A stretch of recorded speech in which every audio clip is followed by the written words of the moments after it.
Aku lahir dan dibesarkan dari keluarga muslim. Nah, akhirnya aku kedukun juga untuk diriku sendiri. Udah gitu, aku kedukun untuk diriku sendiri. Ketemu laki-laki bukan serius. Laki-laki yang mempermainkan aku, mau tidurin doang. Ya Allah. Tampol nggak nih? Tampol, bos.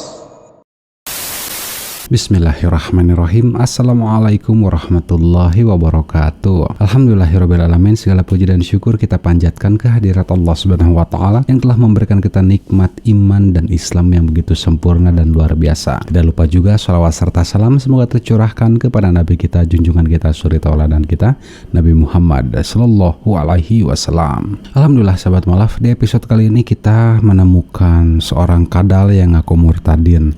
Katanya dia dibesarkan dan dilahirkan secara Islam atau secara Muslim, tapi dia hidup di dunia malam lalu terjerumus ke dalam lembah kegelapan. Asik. Tapi udah kelihatan lah ya, kadal mah bagaimana caranya supaya dia dapat cuan dan dapat perpuluhan. Sekarang kita akan saksikan videonya bersama-sama. Tapi sebelum lanjut, silahkan bagi sahabat Mu'alaf yang baru bergabung atau sudah sering nonton tapi belum subscribe, sekarang waktunya untuk tampol itu tombol subscribe. Kalau suka videonya silahkan klik like, dan kalau bermanfaat silahkan share sebanyak-banyaknya. Insya Allah menjadi amal jariah untuk kita semua dan bekal nanti kita untuk di jannah. Amin ya Allah ya Rabbal Alamin. Yuk kita bareng-bareng mengucapkan tampol nggak nih? Tampol, bos. Nama aku Nita. Aku lahir dan dibesarkan dari keluarga muslim. Jadi di sini aku tuh pengen memberi sedikit kesaksian tentang hidup aku, tentang bagaimana aku bisa mempercayai Tuhan Yesus, bagaimana aku bisa mau ikut dengan Tuhan Yesus ya. Di sini aku bakal sedikit cerita seperti apa Tuhan Yesus memulihkan hidup aku. Jadi aku mau cerita hidup aku sebelumnya itu cukup hancur berantakan ya. Dari tahun 2007, dari aku belum menikah, aku sudah mengenal namanya dunia malam, hiburan, minum-minuman, mabuk-mabukan, belum lagi narkoba. Aku kenal sampai bandar narkoba pun aku kenal, aku temanin ya. Sampai ya udah kehidupan aku berjalan setiap hari itu aja, make narkoba, minum itu aja sampai aku mau mati. Sudah pernah kebanyakan make narkoba toh. Tampol nggak nih? Tampol, bos. Wah, ngaku lahir dari keluarga muslim ya, dibesarkan secara muslim ya. Tapi hancur lalu hidup masuk ke dunia malam. Tapi dan memang sebenarnya ya, kalau orang Islam itu memang hidup di dunia malam. Mengapa? Karena bangun tidur sholat witir, malamnya tobat, terus sholat tahajud, terus dilanjut ya sama sholat sunnah lainnya. Nah itu baru kehidupan malam seseorang yang beragama Islam atau dikatakan muslim. Bukan lari ke dunia malam, dugem, apalagi tadi katanya kenal sama bandar obat-obatan terlarang. Wow, ini bisa jadi inceran BNN nih ya, sama kepolisian reserse narkoba. Wah, cocok ini ya. Naik pangkat iya, polisi diacungi jempol, betul tidak? Tapi sudah biasa ya, kadal ngaku murtadin, embel-embelnya Islam tetap. Dan kita jangan lihat ini dari segi agamanya, tapi kelakuan orangnya saja yang memang jauh dari agama. Karena memang tidak menutup kemungkinan bahwa di luar sana ada yang menggunakan KTP lah, atau ya ID card lah ya. Mau itu agama Islam, Kristen, Buddha, Hindu, Konghucu. Kalau udah melakukan kejahatan jangan dilihat dari agamanya, tapi orangnya sendiri memang dia tidak taat beragama dan tidak tahu tentang agama. Jadi jangan salahkan muslimnya bos, ini bawa-bawa muslim sih ya. Jadi wayahna ku aing disintrek ditampolnya. Kita lanjut lagi ya. Ini seru ceritanya ya, makin kesini makin edan. Sampai pada akhirnya tuh aku kan emang jarang punya pasangan ya, emang pengen menikmati diri sendiri gitu. Tapi pada akhirnya setelah kita nikmatin dugem-dugem, make-make segala macam, aku tuh sampai dikenalin teman-temanku aku ke dukun. Sampai kita ke dukun juga.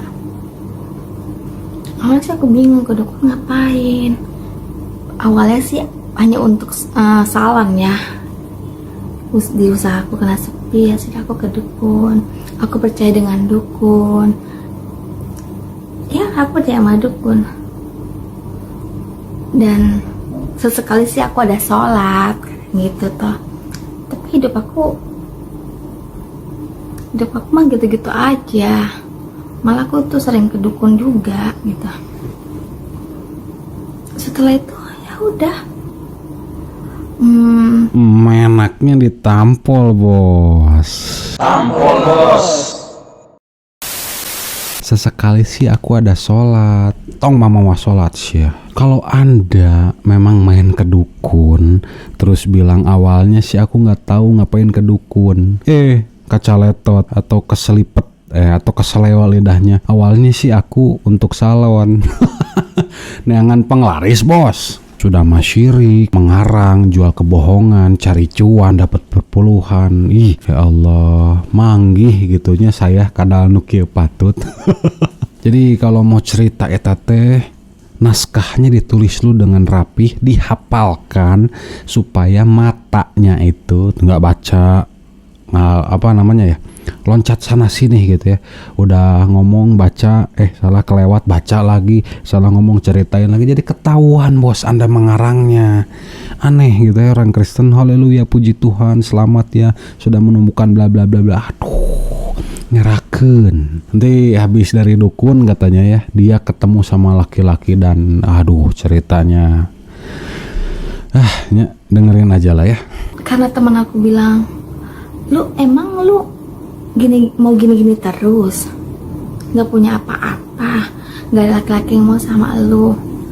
Nah akhirnya aku ke dukun juga untuk diriku sendiri. Udah gitu aku ke dukun untuk diriku sendiri. Ya dimandiin, dibacain apa nggak ngerti ya.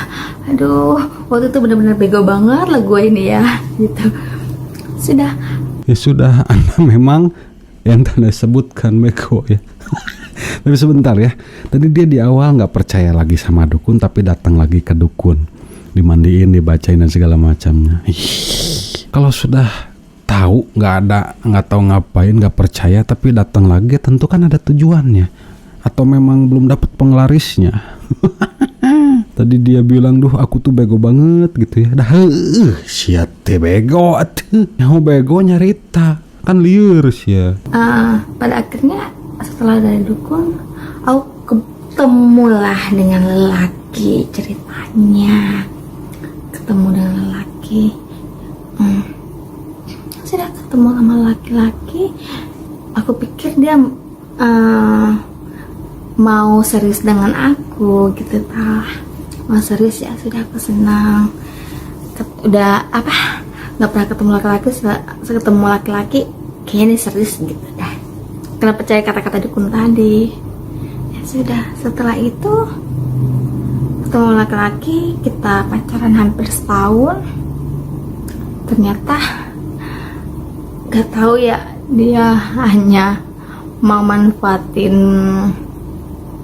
kendaraan aku aja atau apa, aku nggak paham juga ya. Dan mau nidurin aja kali ya, mau nidurin aku. Ya itu tadi, ketemu laki-laki bukan serius. Laki-laki yang mempermainkan aku, mau nidurin doang. Ya Allah, kok meringkak sayanya. Muringkak tuh denger ceritanya. Ini nggak malu gitu ya, ya Allah. Ayah nu kieu patut kadal ya ngaku murtadin. Gila. Skip aja ya ini. Ceritanya. Amit-amit ya aslina. Pada akhirnya sudah itu, aku sempat pakai hijab, sholat. Itu hanya karena laki-laki. Itu pernah aku lakuin. Tapi setelah aku putus, lepas begitu aja. Dan aku berdoa, ya kehidupanku sama aja gitu, nggak ada berubahnya. Dan pada akhirnya aku bareng teman-teman lagi, sudah kita dugem lagi, mabuk-mabukan lagi, hari-hari begitu aja hidup sampai usaha hancur ya. Dan pada akhirnya ya kita tampol bos. Tampol bos. Pakai hijab karena lelaki, berdoa, hidup tidak ada perubahan. Ripuh dulur, biar terlihat islami meureun ya. Jadi pakai hijab bos. Punten nih ya, maaf, orang-orang yang masih dalam keadaan kafir aja banyak yang pakai hijab, banyak yang pakai kerudung, banyak itu yang pakai hijab tuh, perempuan-perempuan yang masih dalam keadaan kafir. Bahkan suster aja, temennya pastor itu pada pakai hijab, dan pakai hijabnya bukan karena laki-laki. Dan Anda ngaku dengan pedenya, aku tuh pernah pakai hijab karena laki-laki. Ya Allah bos, pakai hijab itu bukan karena laki-laki, tapi karena takut, patuh, dan taat kepada perintah Allah Subhanahu wa Ta'ala di dalam Al-Quran. Bahkan saya pernah baca kalau wanita itu nanti yang tidak pakai kerudung atau tidak pakai hijab, tidak menutupi auratnya, nanti kalau nggak salah itu di akhirat, di siksa neraka itu rambutnya dijenggutnya, jadi jenggut teh, dijambak sama malaikat, nanti sampai kulit kepalanya itu mengelupas, nanti tumbuh lagi rambutnya, dicabut lagi terus selama beratus-ratus tahun lah ya. Koreksi kalau saya salah ya, itu ada di dalam hadisnya Rasulullah SAW. Luar biasa gitu ya, perintah Allah dalam Al-Quran itu bukan semata-mata hanya perintah saja, tapi ada makna tersendiri, ada sesuatu yang bisa kita ambil pelajaran. Tapi saya mah laki-lakinya mungkin pakai hijab gitu ya, tapi ini mah buat perempuan. Karena begini, jilbab ini atau hijab ini banyak fungsinya bagi kaum hawa. Mengapa? Karena yang pertama itu melindungi diri dari dari godaan laki-laki lah ya. Banyak kok laki-laki yang punya penyakit kalau melihat wanita itu, kalau nggak salah dari rambutnya aja sudah bangkit syahwatnya. Bisa jadi Anda yang tidak pakai hijab jadi korban lelaki yang punya penyakit itu. Bahaya kan? Atau yang pas lagi naik angkot atau naik kendaraan umum nggak pakai kerudung, pas lagi masuk angkot rambutnya nyangsang tikait nyangkut ya. Nyangkut di pintu angkot, terus ketarik gitu, botak sebelah gitu.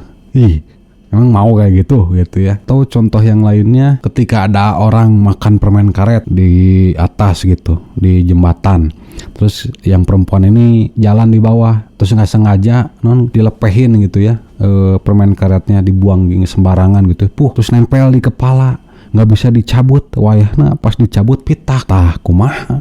Itu adalah teguran dari Allah yang paling kecil gitu. Kalau kita lihat sehari-hari pasti ada kejadian seperti itu. Nah makanya Allah perintahkan untuk tutuplah auratmu atau gunakanlah hijab. Tapi saya juga mau pakai hijab, cuma kan saya laki-laki, kayak si Mimi Peri.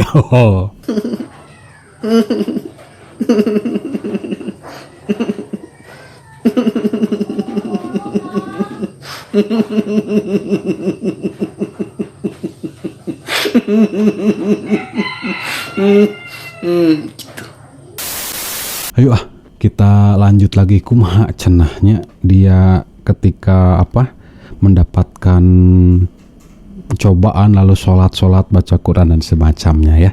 Kita tonton lagi. Akhirnya aku tuh bosan sendiri dengan kehidupanku. Aku belajar lagi sholat, mencoba sholat, Mencoba berdoa, baca. Tuhan, aku tuh capek, aku bilang itu, aku pengen berubah. Masa hidup aku seperti ini sih? 13 tahun loh hidup aku seperti ini. Tuh nanya. Masa aku gak bisa berubah gitu. Paduli tuh. Kalau aku berdoa seperti itu, aku sholat lagi, kadang aku baca Al-Quran juga. Baca heula teh naskah. Lalu itu sampai aku curhat ke salah satu, ada namanya ibu, aku nggak perlu sebutin namanya. Aku curhat ke dia, aku nggak bilang kalau aku tuh make, cuman aku curhat teman-teman aku diatin aku gitu. Dan si ibu kebetulan dia Kristen Nasrani, dia selalu bilang gini, selalu ingatin aku, ini sabar ya, gitu. Tuhan tidak tidur, Nit. Ya, gitu kan, Tuhan itu nggak tidur. Kamu sabar aja. Biarkan mereka mau ngomong apa tentang kamu, biarin aja. Ada Tuhan kok. Gitu. Tuhan tahu segalanya. Ya sudah, kita tampol lagi nih ya. Tampol bos. Tadi sambil baca dia mengatakan sholat lagi ya. Terus dia bilang akhirnya aku belajar lagi sholat ya, mencoba sholat ya. Terus berdoa, sholat lagi, baca Al-Quran juga sambil lihat teks. Waduh, ini ketahuan banget kadal yang ngaku murtadin terus dibuat-buat supaya terlihat, wah bener nih orang muslim yang begini aja bisa murtad. Hulu siapa gak aneh gitu ya, curhat kok ke punten gitu ya, ke ibu-ibu yang kata dia kebetulan dia Kristen, pan ayah mamah dede atuh bos, curhat dong mah. Apa dia lagi sholat terus beres sholat berdoa nggak curhat sama Tuhan Allah yang adalah Tuhan kita, maha segalanya, maha mendengar. Apalagi kalau misalnya kita lagi berbeban berat, lagi susah, lagi banyak masalah, curhatnya sama Allah, bukan sama manusia. Hanya Allah yang menolong, perantaranya baru manusia. Bagaimana kita ini bisa curhat sama Allah, lalu Allah kasih solusi, lalu memberikan kita jalan keluar. Tah ya. Nah ini momen yang seru juga bos ya. Jadi pinter sedikit gitu ya kalau mau membawa-bawa sholat, membawa-bawa baca Al-Quran dan segala macamnya. Jadi kelihatan tuh matanya baca lagi. Pikun merenya. Setiap perkataan dia itu selalu aku ingat, dan dia selalu ngedoain aku juga untuk hidupku lebih baik lagi. Dan setiap dia ngomong tentang Tuhan, cerita tentang Tuhan, aku tuh seperti mengimani gitu. Sampai aku bilang, iya ya Bu ya, Tuhan itu baik ya Bu. Iya nih, Tuhan itu baik. Itu aku waktu ngobrol gitu sudah meyakini, sudah sangat yakin dengan Tuhan Yesus. Itu aku masih muslim. Tampol gerak ku aing ge tuman euy. Tampol bos.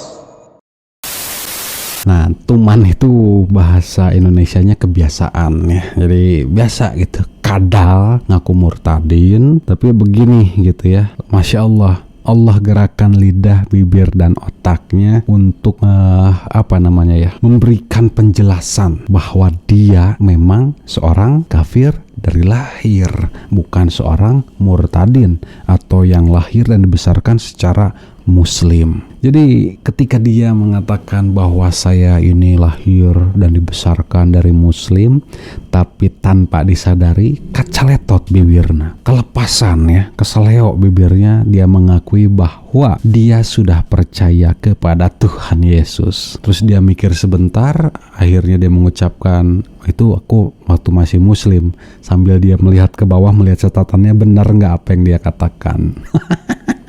Nih videonya, lihat lagi. Itu aku waktu ngobrol gitu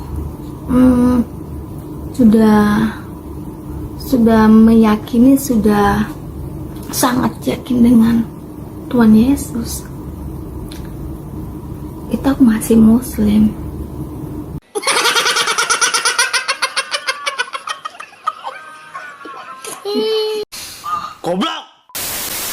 Jadi kita yang beragama Islam, kita yang muslim, kita yang muslimah, kita yang taat kepada Allah, kita yang mempercayai bahwa Allah itu ada satu, ucapkan alhamdulillahirabbil alamin, masih memberikan kita kekuatan iman, nikmat yang luar biasa dan sempurna. Ambil pelajaran yang baiknya dan buang yang negatifnya. Kalau tidak suka, jangan dilanjutkan, skip saja. Kalau suka, teruskan, ambil pelajaran yang bisa menambah kekuatan kepercayaan kita kepada Allah Subhanahu wa taala ya. Jadi akhir kata saya memohon maaf jika ada kalimat atau kata-kata yang tidak enak atau tidak bisa diterima oleh hati dan pikiran. Saya memohon maaf karena itu memang kesalahan saya murni dari saya pribadi, dan kalau ada benarnya itu hanya datang dari Allah Subhanahu wa taala untuk menjadi pengingat bagi saya dan ikhwah fillah semua. Terima kasih, syukron, jazakumullah khairan. Wassalamualaikum warahmatullahi wabarakatuh. Wala tamutunna illa wa antum muslimun. Fabi ayyi ala rabbikum atukaziban.